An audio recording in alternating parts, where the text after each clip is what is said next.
대표님께 질문 드릴 게 굉장히 많은데 그중에서도 특별한 기자회견이 어제 있었어요. 네. 이명박 전 대통령께서 어제 무척이나 기다리던 기자회견이죠. 3분간의 기자회견. 네. 어떻게 보셨습니까? 이제 이명박 대통령 스스로 올 네. 것이 왔구나. 이렇게 판단을 하셨다는 생각이 들었습니다. 네. 더 이상 피해갈 수 없는 네. 포토라인. 그 길을 향해서 가기 전에 예행 연습 한번 하고 가신 것이 아닌가. 연습용이었다. 네. 네? 어차피 한번 서야 될 포토라인에서 예. 또 국민들께 한 말씀 하셔야 되지 않습니까? 예. 그래서 거기 가기 전에 예. 예행 연습하신 게 아닌가. 검찰 포토라인 앞에 서기 전에 네. 예행 연습한 거다. 그래서 그렇게 기침을 한 건가요? 기침을 너무 많이 했어요. 제가 네. 우리 당에 이렇게 자주 좀 왕래를 예. 하시는 예. 프로파일러 배상훈 선생님 계십니다. 그분께 어제 왜 이렇게 기침을 하시고 혀를 내르르 하시는 그러니까. 겁니까? 예, 예. 그랬더니 일단 사람이 겁을 먹을 때 이렇게 입이 마르고 그래서 무의식적으로 이 마른 입을 적시기 위해서 혀를 내르르 그렇구나. 하신다고 그런 얘기를 하고요.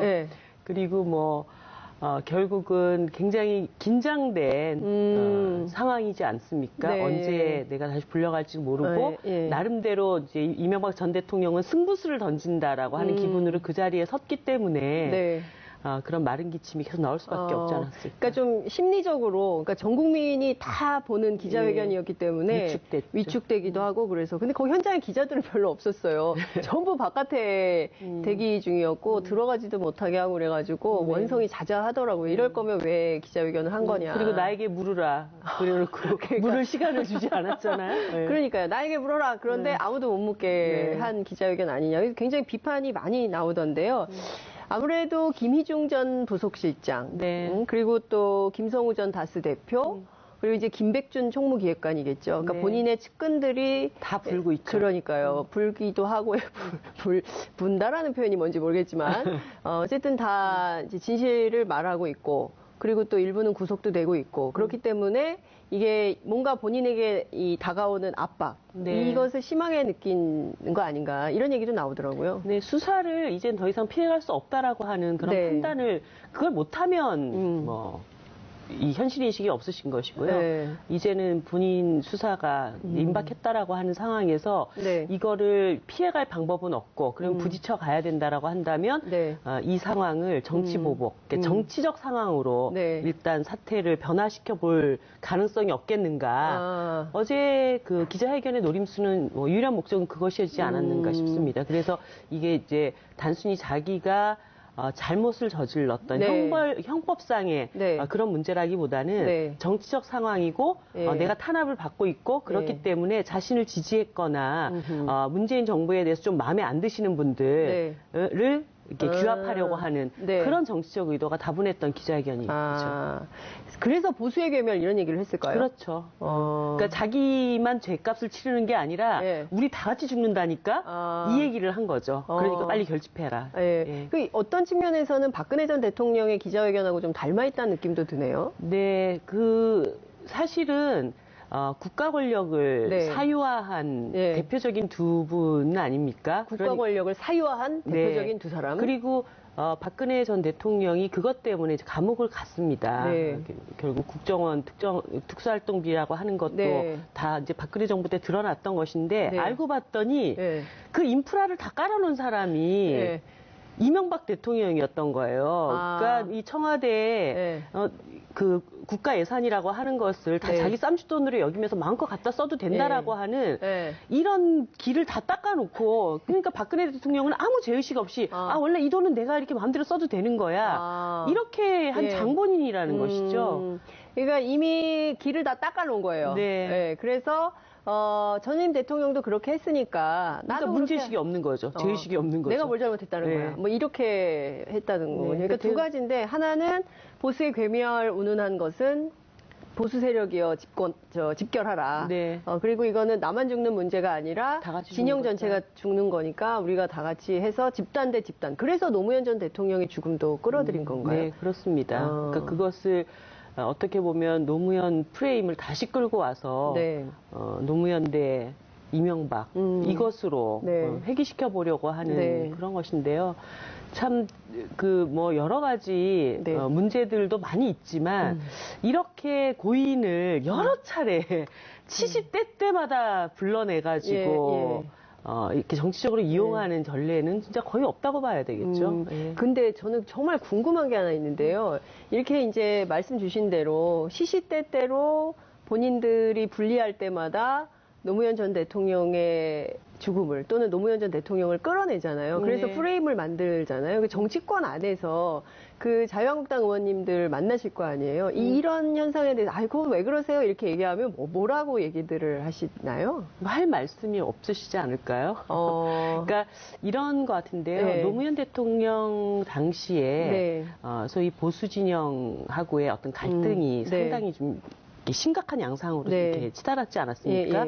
그런 것들을 다시 그 회상하게끔 만드는 그때 노무현 대통령하고 우리하고 이렇게 치열하게 싸우지 않았어? 이것을 다시 회상하게끔 하고 그 갈등 구조가 여전히 대한민국 사회에 있다니까 라고 하는 것을 환기시키는 그런 촉매제로 자꾸 갖다 그렇게 쓰는 것 같아요. 근데 어떠십니까? 이제 현장에서 뭐 당원들도 만나시겠지만 많은 시민들하고 접촉을 하실 텐데요. 그러니까 10년 전의 프레임이 지금도 작동할까요? 국민들이 이런 얘기를 듣고 아 그래 맞아. 그 똑같이 문제야. 그러니까 이를테면 요새 보수 언론들이 굉장히 그런 보도를 적극적으로 쏟아내고 있는데 그 프레임이 먹힐까요? 어떻게 보십니까, 정치적으로? 그때와 지금이 달라진 것은 크게 두 가지가 있죠. 하나는 국민들이 결국은 이명박, 박근혜 9년의 정권 하에서 살아봤다는 거. 그게 하나 큰 변화고 두 번째는 그 후에 촛불이 있었다는 거. 그렇기 때문에 소위 그 2002년부터 노무현 정권 당시에 있어 왔던 그리고 그것으로 어떤 그 사회를 양분시켜 왔던 프레임이 지금 여전히 먹힐 거라고 생각하는 것은 정말 그분들만의 착각이죠. 그러니까 전혀 안 먹히지만 전혀 안 먹힐 거다. 그런 프레임은. 그럼에도 불구하고 또 이렇게 꺼내는 것은 어찌됐든 다시 한번 마지막 썩은 동아줄이라도 잡는 심정 아니겠어요? 아, 썩은 동아줄이라도 잡는 심정이다. 지금 보수 진영 자체가 이제는 민주주의 자체를 거부하고 보수가 살아날 수 있는 그런 기반은 없습니다. 국민들이 다 똑똑히 지켜봤고 정말 그 보수 진영이 지난 9년 동안 국가를 어떻게 농단해 왔는지를 다 지켜봤기 때문에 그런 기본적인 민주질서 자체를 훼손하면서도 보수니까 우리를 지지해 주세요. 이게 더 이상은 기존의 보수를 지지했던 지지층들 안에서도 먹히지를 않습니다. 그렇기 때문에 지금 보수 정당으로 대표되어지는 정당 지지도가 20%를 넘기지 못하고 있는 것이잖아요. 그렇기 때문에 뭐 그 프레임이라도 갖다 써야 되겠다는 것은 이미 이제 역사의 뒤안길로 사라져야 할 정말 낡고 구태하고 범죄적인 어떤 보수들이 마지막 썩은 동아줄이라도 잡고 목숨을 유지해보고자 하는 그런 몸부림이라고 봐야 되죠. 범죄적 보수들이 남은 썩은 동아줄이라도 잡고 버텨보려고 하는데 국민들 사이에서는 그거 안 통한다. 이런 말씀 주신 걸로 정리하겠습니다. 이를테면 지금 문제되는 게 한두 가지가 아니잖아요. 그러니까 지금 BBK 다스 의혹뿐만 아니라 국군 그 사이버 사령부의 댓글 사건 이거 그리고 또 이제 민간인들을 동원해가지고 권력기관이 또 댓글 달게 한 댓글 부대 뭐 이런 사건 그리고 또 이제 제2롯데월드 의혹 뭐 그리고 가장 국민들께서 공분사는 것이 또 이제 특활비 의혹이 아닌가 싶고 이 특활비 의혹이 부인들 이름이 또 나오기 시작했어요. 이명박 전 대통령의 부인 김윤옥 여사 이름도 나오고 있는데 이 특활비 문제 너무 심각한 것 같아요. 국정원한테 돈 받아서 달러를 바꿔가지고 외국 가서 명품백을 샀다는 건데 제가 거기까지 가는 걸 보면서 이게 무슨 청와대가 아니고 도둑놈 소굴이냐 이런 청와대가 생각이 도둑놈 소굴이냐? 무슨 국민들 그리고 그분들이 월급을 안 받는 분들도 아닙니다. 국민들이 세금으로 다 월급 드려요. 그러면 백을 사고 싶으면 자기 월급으로 사면 되고 뭐 명품백을 샀다고 뭐 누가 뭐라고 합니까? 그런데 그거를 왜 나라를 위해서 쓰라고 한 그 공적 자금을 가지고 자기 백을 사냐고요. 그 대공수사에 쓰라는 거 아니에요? 국정원 그래서 특활비? 제일 중요한 거는 일단은 그런 이제 쓰지 말아야 될 돈에다가 손을 댄 그런 도둑질은 정확하게 수사를 해서 밝혀내야 되고요.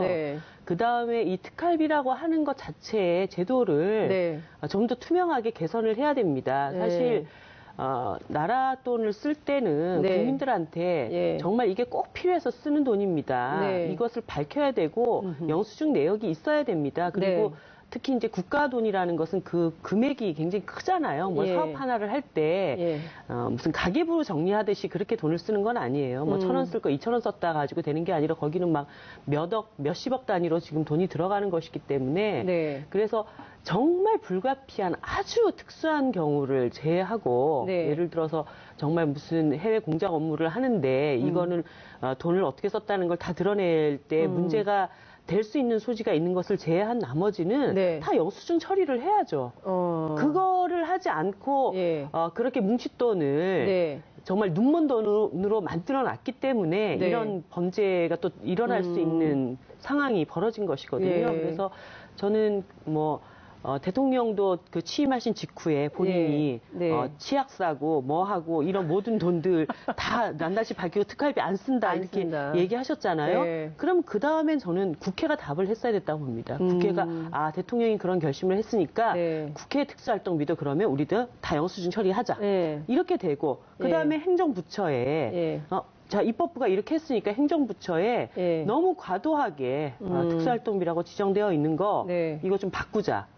이렇게 갔어야 되는데 뭐 지금이라도 늦지 않았고 이명박 정부 하에서조차도 특활비 문제가 이렇게 제기됐기 때문에 국회 행정부 모든 곳의 특활비 문제는 싹 다 한번 손을 봐야 될 것 같습니다. 그러니까 이게 제도 개선하고 좀 다른 문제인데 우선 김윤옥 여사가 해외 출장 가면서 그 달러를 바꿔가지고 명품백을 샀다라는 것은 처음 나온 얘기 같은데요? 네, 그게 누굽니까? 김희중 씨를 통해서 이제 나온 것이고, 그분이 지난 15년 동안 이명박 대통령을 모시고 있었던 사람이고, 일거수일투족을 다 아는 사람이기 때문에 상당히 신빙성 있는 진술이 나왔다고 보는 것 아닙니까? 근데 이명박 전 대통령 측에서는 그런 사실 전혀 있지도 않고 있을 수도 없다. 이렇게 반박을 했거든요. 당연히 그렇겠죠. 내가 그거 갖다 썼다고 하겠어요? 그러니까 수사가 필요한 거죠. 그러면 이명박 전 대통령만 수사받아가지고는 안 되겠네요. 그렇죠. 이제 진술자도 와서 제가 알기로는 김희중 씨의 경우에는 수사에 협조할 의사가 충분히 있는 걸로 제가 알고 있습니다. 그러니까 각자 진술인들 그리고 당사자들 수사를 받으면 되는 일이죠. 그러면 김윤옥 전 여사인가요? 아니 지금도 현 여사죠. 김윤옥 여사도 포토라인에 서야 된다. 아니 특활비 의혹 관련해서는 국가 돈을 부당하게 사용했다면 당연히 수사를 받아야죠. 당연히 수사를 받아야 된다. 그러니까 이명박 전 대통령만의 문제가 아니라 내외가 다 포토라인에 서야 될 수 있다. 정말 국가적인 불행이 그러니까요. 내외가 동시에 포토라인에 선다면 처음일 거죠? 전 세계가 참 세게 보도하겠네요. 정말 한숨이 그냥 저절로 그냥 나오셨어요. 그런 일입니다. 그러니까요. 어찌됐든 이 특활비 문제를 그냥 마치 본인의 쌈짓돈처럼 쓴 게 박근혜 전 대통령뿐만 아니라 이명박 전 대통령 부부도 그랬다면 뿐만 아니라 국정원 내부에서도 똑같은 방식으로 쌈짓돈처럼 막 썼다면 원세훈 국정원 시절에 말이죠. 뭐 퇴임하면서 따로 돈 챙겨놔라 뭐 이렇게까지 하셨으니까. 그러니까요. 그러니까 완전히 국가의 세금을 국민의 세금을 자신의 쌈짓돈처럼 필요할 때 막 바꿔오라 그래가지고 명품백 사고 막 이랬다면 이거는 국민들이 용서할 수 없겠죠. 절대 용서할 수 없죠. 알겠습니다. 지금 저희가 이제 이명박 전 대통령의 기자회견을 둘러싼 이제 여러 가지 얘기를 좀 하고 있는데요. 원래 오늘 기자회견 하시려고 했어요. 신년 기자회견, 대표 신년 기자회견. 연기하셨잖아요. 네, 다음 주 월요일로 연기를 했고, 신년 기자회견에 굉장히 중요한 내용들 중에 이제 평창과 관련된 내용들도 있고, 또 특히 정치권의 여러 지각 변동들에 대한 정의당의 입장들도 좀 말씀을 드리려고 했는데 어제 오늘 사이에 좀 여러 가지 정치적 상황들이 급변하다 보니까 좀 더 이 상황들에 대해서 잘 정돈된 이야기를 국민들께 하고 싶다. 그래서 조금 연기를 했습니다. 그렇군요. 제가 보기에는 합니다. 다음 주 월요일. 네. 네, 그러니까 이슈파이터를 통해서 예고를 하실 거예요. 정의당 대표 이정미 대표의 기자회견은 다음 주 월요일이다. 네. 주목해 주시라. 저희가 네. 이 홍보 말씀을 좀 드리면서 사실 제가 기자회견 준비하면서 네. 이제 연초부터 평창이 딱 시작되면서 네. 육로로 네. 통일열차를 한번 이어보자 이걸 준비를 했었어요. 아. 그래서 경의선 타고 도라산역 와서 예. 도라산에서 서울로 들어와서 서울에서 KTX 타고 이제 평창 가는 네. 그랬는데 이게 어저께 전격적으로 그 육로 경의선 네. 이게 확정이 돼가지고 그러니까요. 이것도 이제 또 예. 안 도와주네. 아무튼 그런 생각을 했었다는 거. 네. 그리고 그게 어떻게 보면은 이 평창을 바라보는 사람들의 마음이 다 네. 비슷비슷하구나. 그런 생각도 하게 됐었습니다. 예. 자, 그런데 어쨌든 제가 이제 진보정당 대표님 나오셨으니까 보수정당 입장에서 몇 가지 좀 질문을 좀 드릴게요. 네. 오늘 아침 김어준의 뉴스공장에 원더걸스. 네, 네. 두 분 출연하시잖아요. 네. 나경원 자유한국당 의원하고 이제 박영선 더불어민주당 의원 두 분의 이제 네, 두 언니들. 두 언니들의 언니 토크를 하고 계시는데 평창 올림픽과 관련해서 몇 가지 얘기를 했는데 이를테면 이런 지적은 어떻습니까? 이제 아이스하키 선수단 문제인데 이게 북한 선수들이 오는 것 때문에 우리 선수단이 참여를 못하게 되는 문제는 이제 엄마 된 입장에선 좀 마음이 아프다. 이제 이런 얘기를 이제 두 의원께서 똑같이 얘기를 했지만 나경원 의원 한 번 더 나가서 이게 요새 청년들 사이에서는 이게 공정하지 못한 것에 대한 불만이랄까요? 반발이랄까요? 그러니까 그렇게 열심히 준비했는데 북한 선수들이 와서 내가 출마한다. 출전을 못해?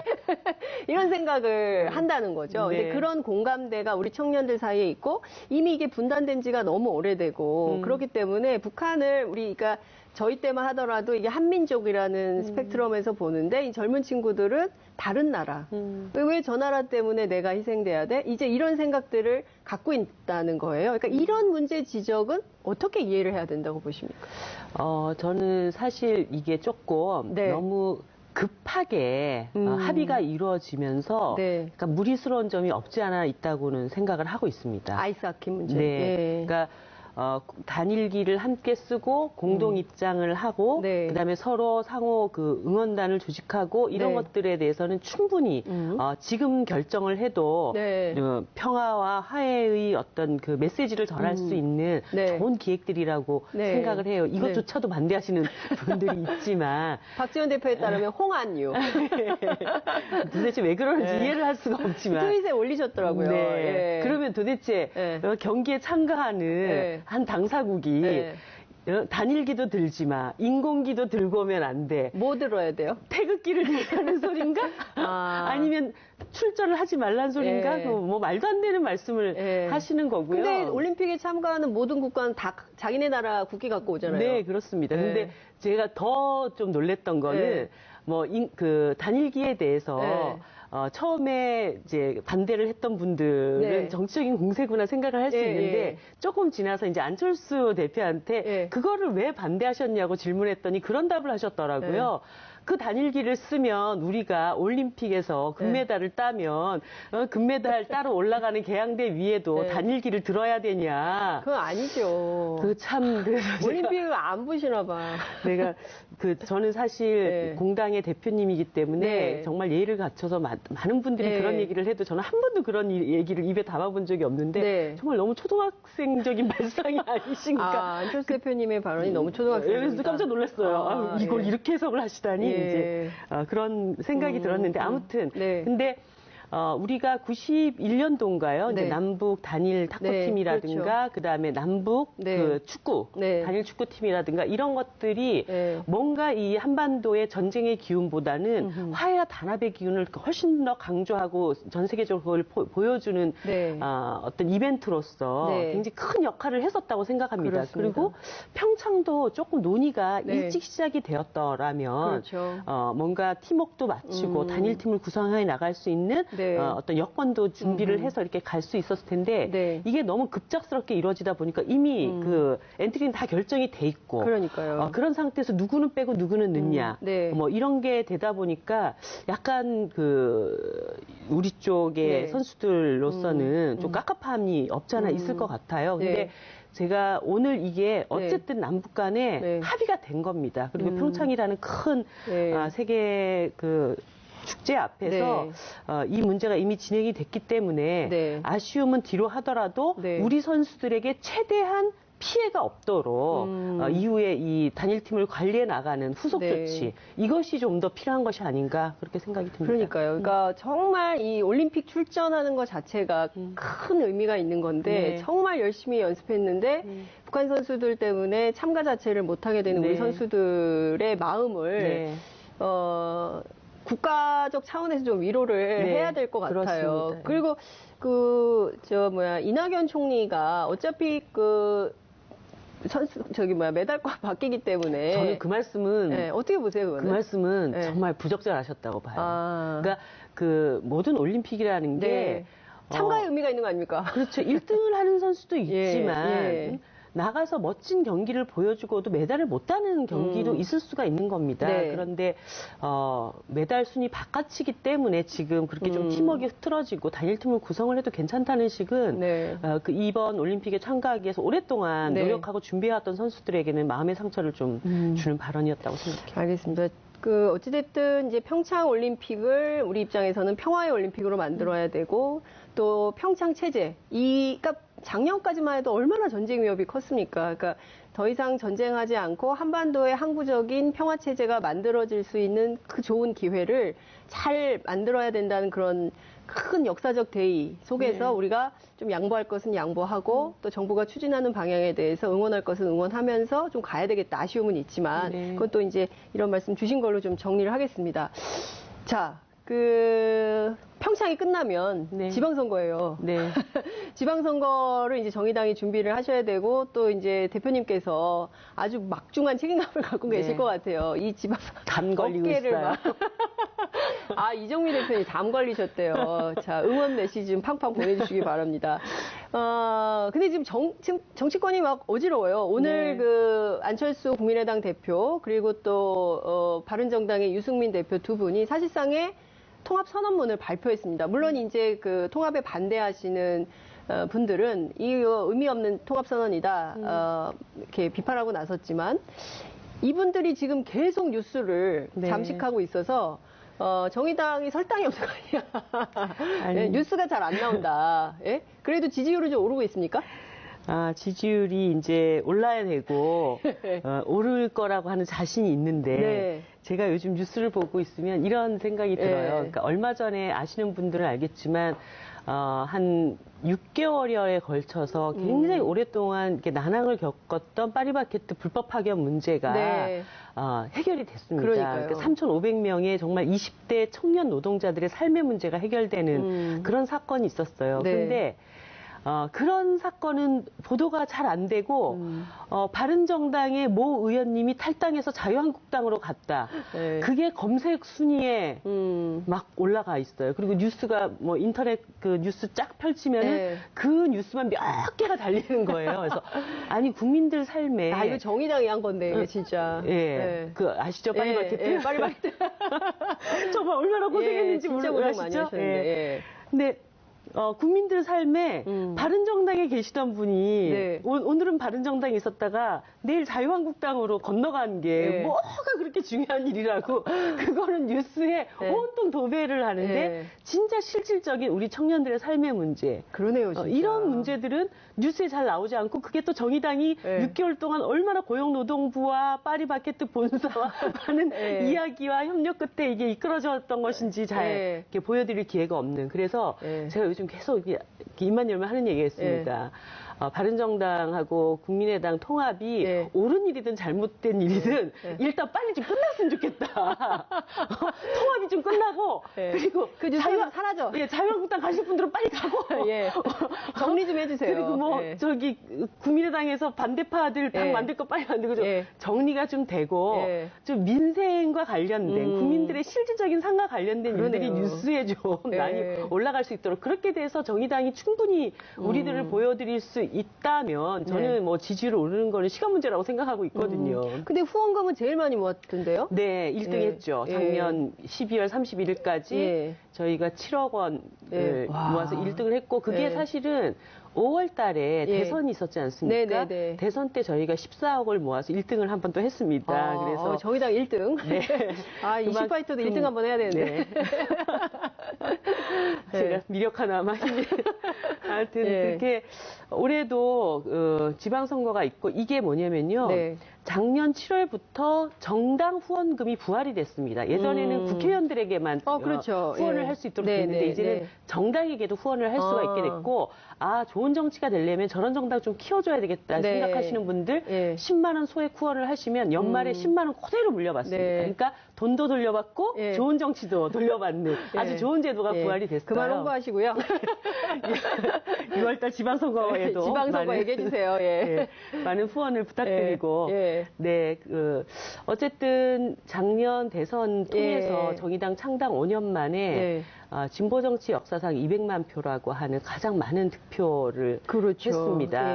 그런데 뭐 아시는 분은 아시겠지만 심상정 후보가 그 당시에 여론 지지로 10% 이상이 계속 나오고 있다가 막판에 그 사표 심리, 홍준표로 정권 교체가 안 되면 큰일 난다 이러면서 사실은 정권 교체에 더 힘을 실어줘야 된다고 했던 결과가 이제 200만 표로 나타났던 것이거든요. 그래서 이번 지방선거는 어떤 사표가 작용되는 선거도 아니고 특히 정의당이 이제는 두 자릿수로 도약을 함으로 인해서 지금 우리나라의 아직까지도 제1야당이 불행하게도 자유한국당입니다.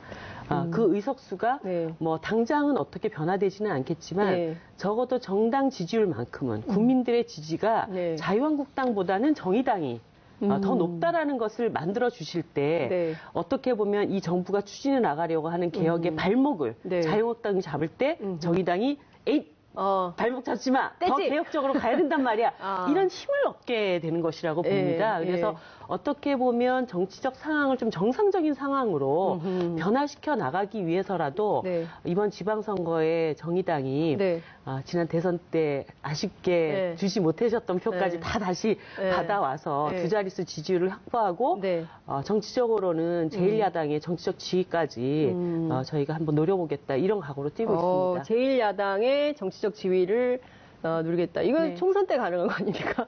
지금 아까 말씀드렸다시피 의석수에서는 그것을 당장 변화시킬 수는 없다 하더라도 정당 지지에서 정의당의 파워가 자유한국당보다 지지하는 사람이 더 많다라고 하는 이것을 만들어내는 게 매우 중요하다고 근데 진짜 봅니다. 고민이 많이 되실 것 같아요. 그러니까 이를테면 파리바게트 같은 거 열심히 했는데 신문 기사는 온통 바른정당과 국민의당 통합. 사실 이게 국민의 일상생활하고는 그렇게 큰 그 연관도 없는데 일상생활과 관련된 뉴스는 왜 이렇게 기사가 안 되고 그리고 또 보면 이렇게 조회수가 또 높지 않고 이런 것도 있거든요. 그래서 이런 것을 좀 해결하는 것도 어찌 보면은 진보정당 또 정의당의 고민 또 역할도 필요하고 그럴 것 같아요. 그래서 굉장히 아이디어는 많은데 많으실 것 같아요. 정의당 내부에. 근데 이게 좀 돌파가 안 되는 이런 측면 때문에 안타까움이 많으실 것 같다는 생각이 좀 드네요. 근데 그 막장 드라마가 이제 사람들이 욕하면서도 계속 보잖아요. 막장 드라마다. 그런데 그렇다고 해도 막장 드라마도 언젠가는 종영이 있습니다. 그래서 저 사태가 끝나고 나면 또 이제 국민들께서 선거를 앞두고 있기 때문에 어떤 정당이 정신 똑바로 차리고 일 제대로 하나 또 봐주실 어떤 타이밍이 곧 올 거라고 저는 보고 있어요. 아유. 대표님 오늘 말씀이 정말 찰지세요. 막장 드라마도 종영이 있다. 오늘 종영한 건가요? 아니죠. 아직 며칠 더 남았죠. 그 2월 4일 전당대회가 아마 막장 드라마의 하이라이트. 그러면서 시청률 최고점을 찍지 않을까 그렇게 봅니다. 2월 4일 전당대회가 시청률 최고점을 찍는 날이다. 말씀 주셨습니다. 근데 어쨌든 이제 저희가 이제 촛불 전국 때도 촛불 혁명 때도 늘 드렸던 말씀인데 지금 앞서 말씀 주신 대로 제일 제1야당이 자유한국당이기 때문에 어쨌든 계속 이게 막히는 일이 있어요. 그러니까 뭔가 개혁을 하려고 하면 발목이 잡히고 뭐 이런 경우들이 있는데 그 최근에 이제 걸려 있는 것이 바로 권력기관 이제 구조개혁과 관련된 문제인 것 같아요. 특히 이제 국정원과 관련된 문제, 대공수사권 절대 못 넘긴다 이런 얘기를 하고 있고. 경찰이 비대화되는 것도 안 되겠다라고 얘기를 하고 있거든요. 이 문제들을 돌파할 수 있을까요? 그 국회 사개특위 안에서 논의가 잘 돼서 합의안이 나올 수 있을까요? 어떻게 전망하십니까? 일단 지방선거를 앞두고 있죠. 그렇기 때문에 이제 본격적으로 선거를 뛰려면 각 정치 세력들이 국민들한테 선물을 보따리를 하나씩은 들고 가야 됩니다. 저는 이제까지 문재인 정부 발목을 열심히 잡았습니다. 그러니까 저를 찍어주세요. 이렇게는 못하는 거거든요. 그래도 뭔가 하나를 진전시킨 어떤 성과물들을 갖고 가야 되기 때문에 이렇게 막무가내로 그 반대만을 위한 반대만 하기는 조금 힘든 시점이 점점 다가오고 있다. 그분들께도 이런 말씀을 드리고 싶고요. 뭐 70%가 넘는 국민들이 촛불 대한민국 하에서 이렇게 캐캐 묻고 정말 어떻게 보면 썩은 권력 중에 썩은 권력이라고 할 수 있는 사법 권력을 이제 정상화시키자라고 하는 것을 반대하는 그런 정치 세력에 대해서 인정해 줄 수 있는 그런 상황은 저는 아니라고 봅니다. 그러면은 어떤 측면에서 자유한국당도 일정 부분 어떤 돌파구를 출구를 찾아 나갈 수밖에 없지 않을까 그런 생각을 갖고 있어요. 그러면 자유한국당도 협조해서 이 개혁에 동참하게 될 수밖에 없을 거다. 동참 안 하면 죽는 길로 가는데 어떻게 할 거예요? 아, 동참 안 하면 죽는 길로 간다. 자유한국당이 죽는 길로 간다 이렇게 보시는 거군요.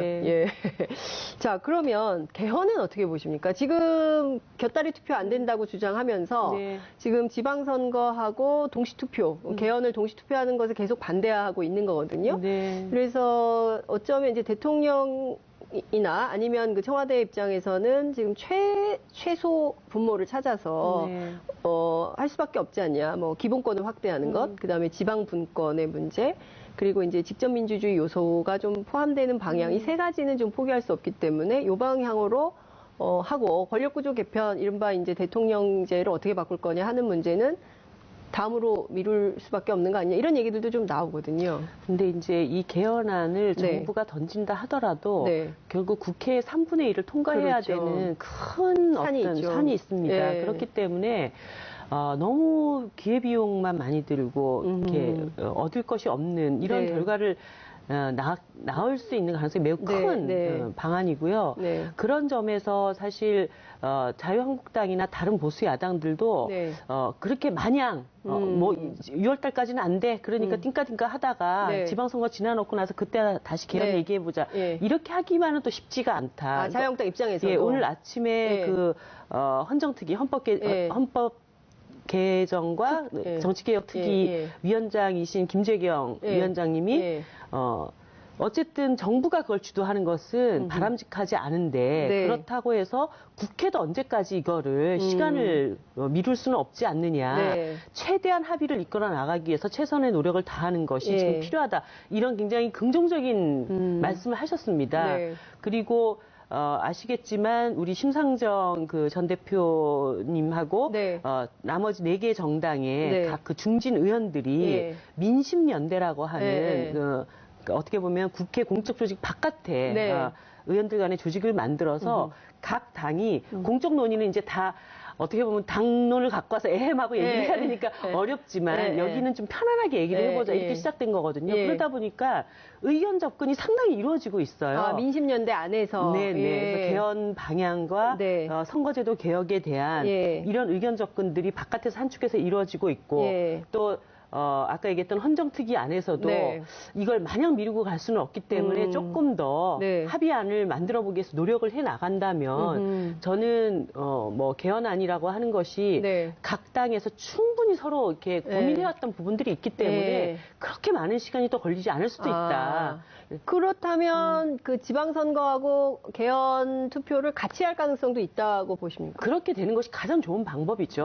그 방법에 대해서는 그 헌정특위 헌정특위 안에서 더 적극적으로 노력을 하고 얘기를 해나가야 된다고 봅니다. 그 가능성을 제가 100% 점칠 수는 없지만 그게 가장 좋은 방법이기 때문에 각 당이 조금 더 허심탄회하게 논의를 해나가면 그런 안들을 또 합의해 볼 수도 있지 않겠는가. 그런데 깃발도 지금 반대하고 있는데 단일기도 전반적으로 다 문재인 정부가 추진하는 모든 문제에 대해서 비판하거나 안 된다고 하는 입장인데 협조하는 건 많지 않잖아요. 그것을 언제까지 그렇게만은 할 수 없다는 거죠. 그러니까 그 당도 반대를 할 때는 출구를 찾아야 됩니다. 출구를. 그 출구를 어떻게 찾을 것인지를 헌정특위 안에서 충분히 얘기를 해나가면 어떤 답이 나오지 않겠는가.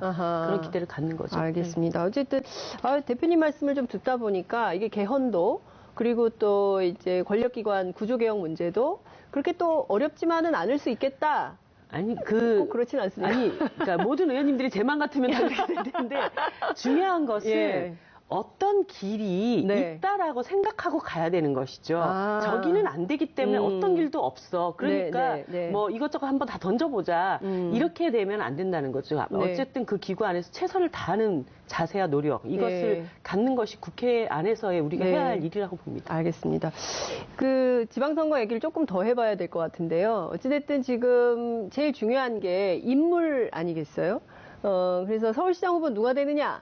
그리고 또 이제 영남 전략, 그리고 또 호남 전략, 수도권 전략, 특히 고민하고 계실 것 같은데요. 그러니까 지지율 2자릿수는 되지만 의미 있는 그 득표는 얼마나 할 수 있을까에 대한 고민도 좀 되실 것 같아요. 그래서 옛날 같은 경우에는 집중과 선택해서 한 군데로 이렇게 당력을 몰아서 선거운동을 하거나 이랬었는데 올해는 어떻게 할지, 특히 이제 서울시장 후보를 내서 경쟁을 할 건지 말 건지 뭐 이런 등등에 대한 고민도 있으실 것 같거든요. 저희가 지난 대선 이후를 경과하면서 정의당이 존재해야 할 독자성, 정체성 이런 것들로 국민들에게 이제 평가를 받겠다고 나아간 정당입니다. 그렇기 때문에 이번 지방선거도 당연히 광역단체장들을 최대 출마시켜서 정의당의 이름으로 선거를 뛰어야죠. 그렇게 준비를 하고 있고 특히나 서울 수도권은 굉장히 또 유권자들도 많이 포진되어 있을 뿐더러 국민들의 관심사도 높은 지역이기 때문에 당연히 저희들의 독자 후보를 내서 선거에 대응을 할 그런 계획을 갖고 있습니다. 그러니까 전반적으로 보면 지금 그 예비 조사를 해보면 민주당 후보에 대한 지지도가 굉장히 높은 것 같아요. 그래서 오히려 진보 정당인 정의당이 참 일하기 어려워졌다. 오히려 좀 너무 무대가 더 좁아진 거 아니냐. 그러니까 차별화된 무언가가 있어야 되는데 어찌 보면 좀 비슷한 정책들이 많아서 국민들 입장에서는 변별력이 없다. 이런 얘기들도 하거든요. 어쨌든 지금 문재인 정부가 개혁의 속도를 내고 정말 모범생, 우등생처럼 이렇게 일을 잘해 나가시는 것은 이 정부의 성격 자체가 민주당 정부가 아니기 때문입니다. 촛불 정부이기 때문입니다. 그러니까 촛불의 민심을 받아서 가는 정부이고요. 여전히 지난 8개월간의 과정을 놓고 봤을 때 문재인 대통령은 참 잘하지만 과연 그러면 이것을 시스템으로 뒷받침해 줄 수 있는 국회 안에서의 집권 정당에 대한 점수도 문재인 대통령만큼 높은가? 에 대해서는 꼭 그렇지만은 않은 점들이 있다고 봅니다. 그러니까 문재인 정부가 개혁의 속도를 낼 때 국회는 오히려 협치의 틀을 훨씬 더 강화해서 반대자들을 최소화하고 이것을 뒷받침해 줄 수 있도록 하는 이런 역할과 노력들이 필요하다고 보는데 제가 생각할 때는 초반에 약간 그런 골든타임을 집권 정당이 좀 놓치고 한 부분들이 아쉽다는 생각이 많이 들어요. 그래서 제가 작년에 얘기했던 것이 탄핵연대가 분명히 있었고 이것을 개혁 입법연대로 발전시켜 나가야 된다. 자유한국당이 저렇게 계속 발목 잡기를 한다면 바른정당이나 국민의당의 경우에는 함께 이 탄핵을 시켰고 새 정부를 만들어냈던 당사자로서 최소한의 공통 공약들 만이라도 추스려서 이것에 대한 개혁 입법을 성공시켜 나가는 것까지 이렇게 쭉쭉 밀고 나가야 된다라는 제안을 작년에 계속 드렸습니다. 그런데 사실 이게 뭐 5당 협의체 뭐 그런데 자유한국당이 안 온다. 그러면서 자유한국당이 뭘 안 해가지고 아무것도 안 된 것처럼 됐거든요. 아니 실제 현상이 그랬죠. 그런데 그렇게 그러면 그러면 내년 2020년 총선이 이뤄지기 전까지는 예. 그러면 이 국회 안에서 20대 국회 안에서는 아무것도 못한다는 소리냐. 그런 건 아니란 말이죠. 네. 오히려 이런 어려움 속에서도 정치력을 발휘해서 이 정부 개혁에 뒷받침될 수 있는 이 시스템을 만들어내는 거 그런 능력을 이제 많이 기대를 한단 말이죠. 근데 그런 부분들이 상당히 좀 아쉽고 그 점에서 정의당의 목소리가 조금 더 커지는 게 이 국회 안에서는 필요하다라는 생각을 저는 갖고 있어요. 네, 말씀 주신 대로 어찌됐든 이 정부는 촛불 정부다. 그리고 문재인 정부가 모범생 우등생으로 잘하고 있지만 그 국회 안에서 여당이 얼마나 잘하고 있는가는 좀 점검해 볼 문제다. 이렇게 말씀 주신 걸로 정리를 좀 해야 될 것 같고요. 시간이 무려 3분 16초가 지났습니다. 이제 정리를 좀 해야 될 것 같은데요. 끝으로 오랜만에 나오셨으니까 국민들께 꼭 하시고 싶으신 말씀도 있으실 것 같고요. 그리고 설 인사도 하셔야 될 것 같아요. 예, 시청자 여러분, 우리 장윤선의 이슈파이터를 통해서 우리 사회, 우리 정치를 좀 더 분명하게 인식할 수 있는 그런 계기가 되시기를 바라고요.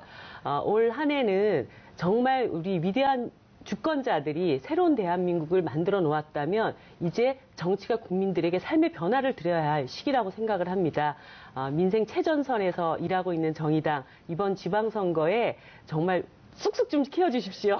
반드시 보답하겠습니다. 그리고 한 해 정말 건강하시고 가정마다 평화와 행복이 깃드시기를 기도드립니다. 감사합니다. 네, 오늘 말씀 잘 들었습니다. 고맙습니다. 네, 감사합니다.